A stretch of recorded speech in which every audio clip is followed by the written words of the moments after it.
Welcome to this evening's council meeting. It is Monday, March the 23rd, and with me are my council colleagues, Councillor Jack Arnold, Councillor Paul Albrecht, Councillor Rudy Storterbroom is sitting down. I'm Mayor Ted Schaefer. Coming in is Councillor Val Vandenbroek, and Councillor Dave Hall is seated, with Councillor Gail Martin arriving as well. With me as well is our Director of Corporate Services, Darren Light, our Manager of Legislative Services, Carolyn Machada, Francis Cheung, our CAO, Mr. Gerald Minchuk, Director of Development Services and Economic Development.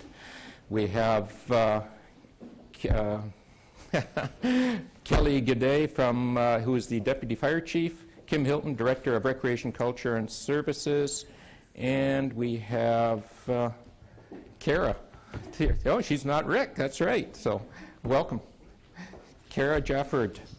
Welcome, Kara. So, and in the press gallery, I noticed that we have 3 press up there today, so interesting. So, the adoption of the agenda, I need the motion that the agenda for March 23rd, 2015 regular council meeting be adopted as amended by adding the out-of-province travel for the fire department instructors conference, and that will come up. So moved by Councillor Albrecht, seconded by Councillor Arnold. All those in favor? It's unanimous 4. The next item we have is the minutes of the public hearing held on March 2nd, 2015 be adopted as circulated. I need a mover and a seconder. Councillor Storterbroom, Councillor Albrecht. All those in favor? It's unanimous 4. Motion that the minutes of the last regular meeting held on March 2nd, 2015 be adopted as circulated. I need a mover and a seconder. Councillor Hall. Second, Councillor Storterbroom. All those in favor? It's unanimous 4. Under the Mayor's report this evening, the next regular televised meeting is on April 13th, 2015, and a regular meeting after that is April 27th, 2015. And the first item we have is from Metro Vancouver, Councillor Rudy Storterbroom. Thank you, Mr. Mayor. There have been no meetings since our last council meeting. I look forward to a meeting on this Friday. Thank you. Fantastic. Library happenings. Councillor Martin, do you have anything to report? Thank you. This is the library happenings. It says March 24th to April the 13th, but I will note that the library is closed March 23rd to the 27th. They're moving into their new space. So this will be from March 27th to April the 13th. Monthly art critiques, Monday, March the 30th, 7 to 9 p.m. Are you developing your talents as an artist? Bring a piece of your art to be discussed and interpreted by your fellow participants as well as by an experienced artist facilitator. Call ahead to confirm the event. And Easter Stories and Egg Hunt is Wednesday, April the 1st, 3:30 till 4. Registration is appreciated. You can hop over to the library for Easter Stories, followed by an egg hunt in the kids area of the library. And that's the library happenings till April the 13th. Thank you, Councillor Martin. Under the administrative reports, we have an out-of-town conference, and the motion is that Mr. Francis Cheung, our CAO, be approved to attend the Canadian Association of Municipal Administrators annual conference in Jasper, Alberta, to be held from May 31st to June 3rd. I need a mover and a seconder. Councillor Storterbroom, seconded by Councillor Hall. Any discussion? Seeing none, all those in favor? It's unanimous 4. Next item we have is McBurney Plaza and Innes Corners Plaza, the booking policy that Council adopt the McBurney Plaza and Innes Plaza booking policy CO-48. I need a mover and a seconder. Councillor Storterbroom, Councillor Vandenbroek. Any discussion? Councillor Hall and then Councillor Martin.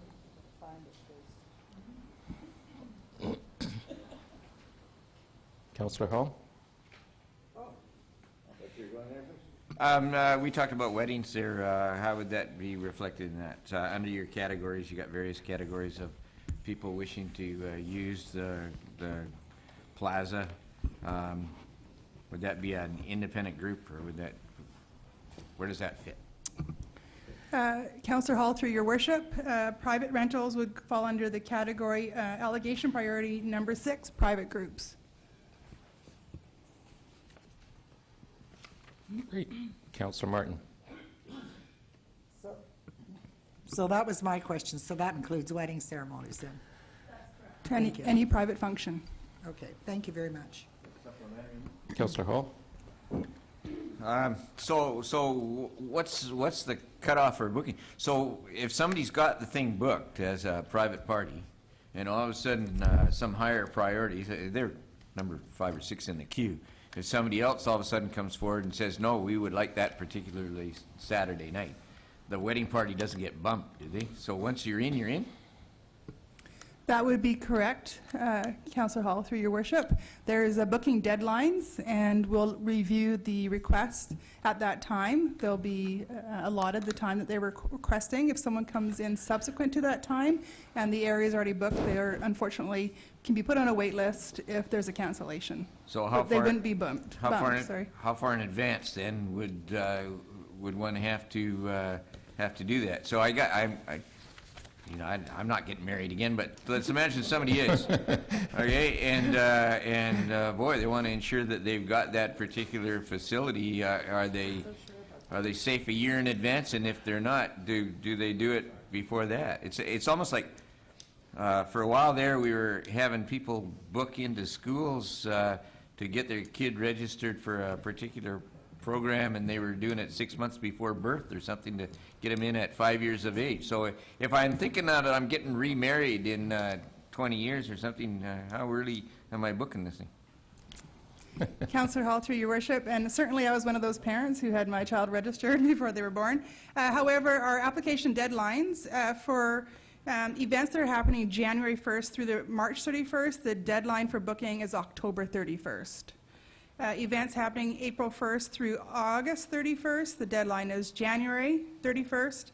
And finally, September 1st to December 1st, for those booking dates, you need to have your request in by March 31st of the current year. Good, thank you very much. I'm not available, by the way, and if my wife is watching tonight, don't read anything into this. I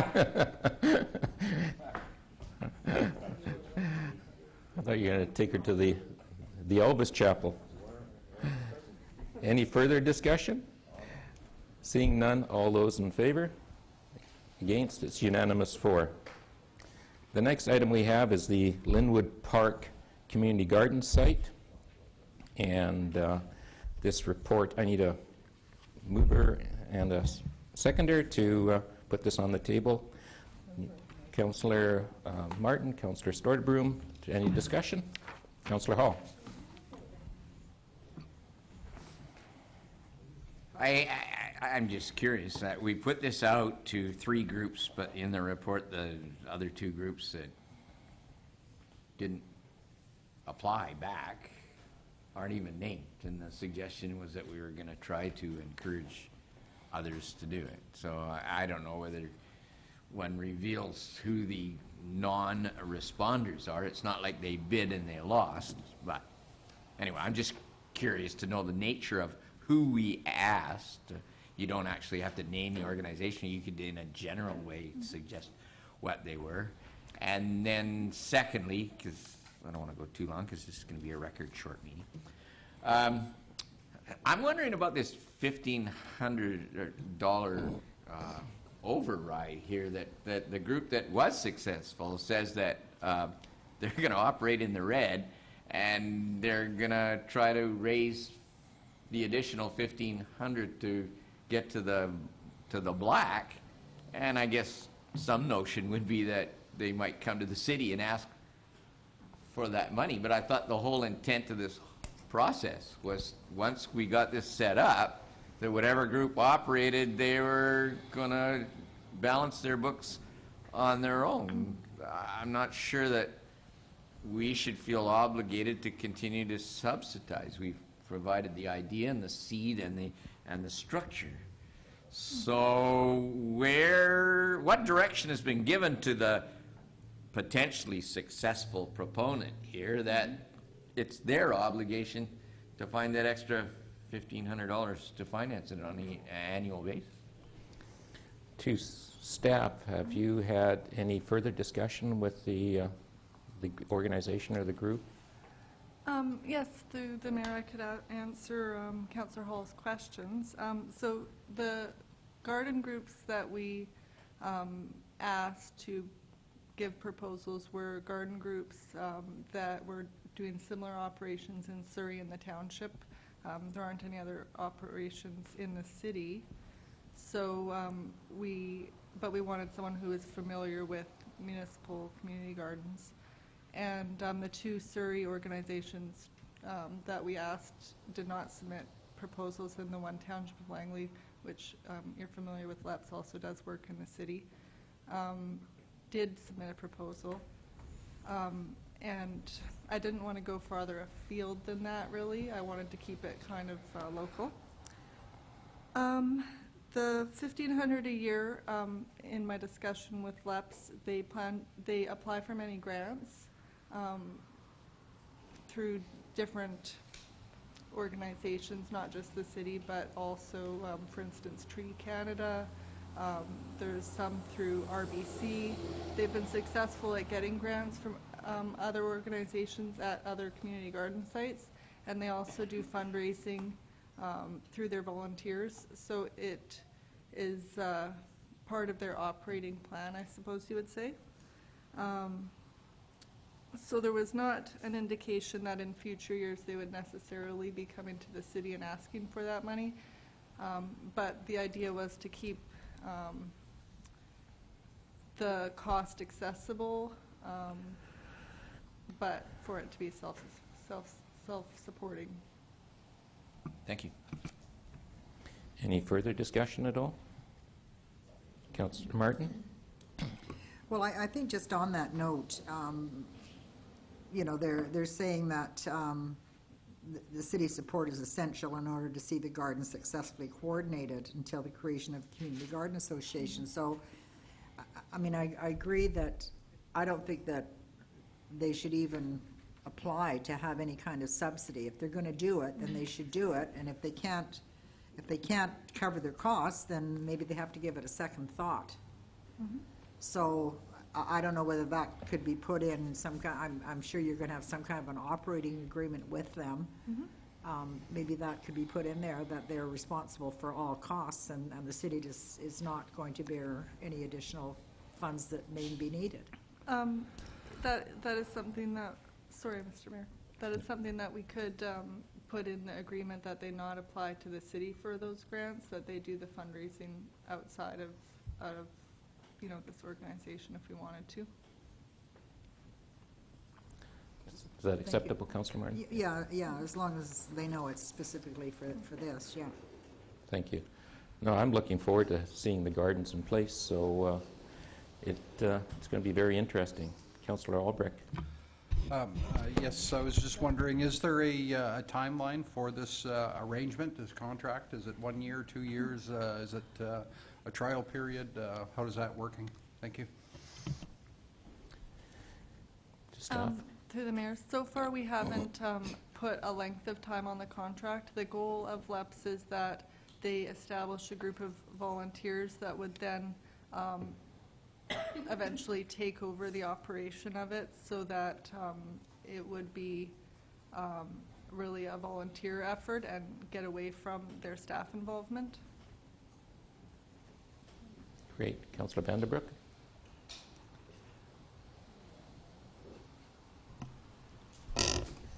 I'm fully in agreement with you, Mayor. I'm absolutely looking forward to this being built. I think it's going to be great for the community. And I have no problem them coming to council and applying for a grant if need be. Further discussion? All those in favor? Against? It's unanimous 4. Next item we have is out of province travel request that Captain Scott Kennedy be authorized to attend the Fire Department Instructors Conference in Indianapolis, Indiana, April 20th to 25th, 2015. And this is because of Council Policy GE-10, Section 1.6-2. And I need a mover and a seconder. Councillor Arnold, Councillor Vandenbroek. Is there any kind of discussion on this at all? Would the chief like to comment on it, or it's self-explanatory? Your Worship, it is the premier event. It's there's about 50,000 people go there, and it's some of the best instructors in the world in the fire service. So we'll get a lot of value out of it from our member that goes there. Great. Councillor Vandenbroek? Can we get a presentation from him when he comes back on what he's learned and please? Certainly, through your worship, yes. Yeah, look forward to it. So, call the question. All those in favor? It's unanimous 4. And we have one last item, is that the BC Society for Male Survivors of Sexual Abuse, April is Male Survivors of Sexual Abuse Awareness Month, and that's the correspondence. And other than that, is any new business? Councillor Mart or Councillor Hall? Well, it kind of comes out of correspondence. So in our package on Friday, there was a response from TransLink on the warning system. And basically what they said was we put the railway warning signal system out to tender. The bids were all too high, and we're going to have to back off on our promise. But we're negotiating as best we can for some other alternatives, and we'll get back to you. So just a heads up, a follow-up. So we committed to the overpasses, believing that there would be a warning system for the signalization to ease congestion so that you could bypass the level crossings to get to the overpasses.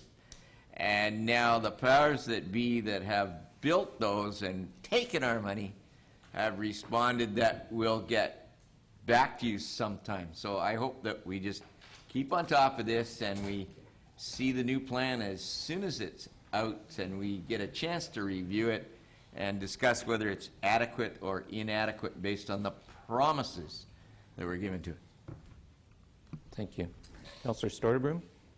Well, thank you, Mr. Mayor, and thank you, Councillor Hall, for bringing that up. Yes, I did see that piece of information in the council mail, and I have to agree with you wholeheartedly.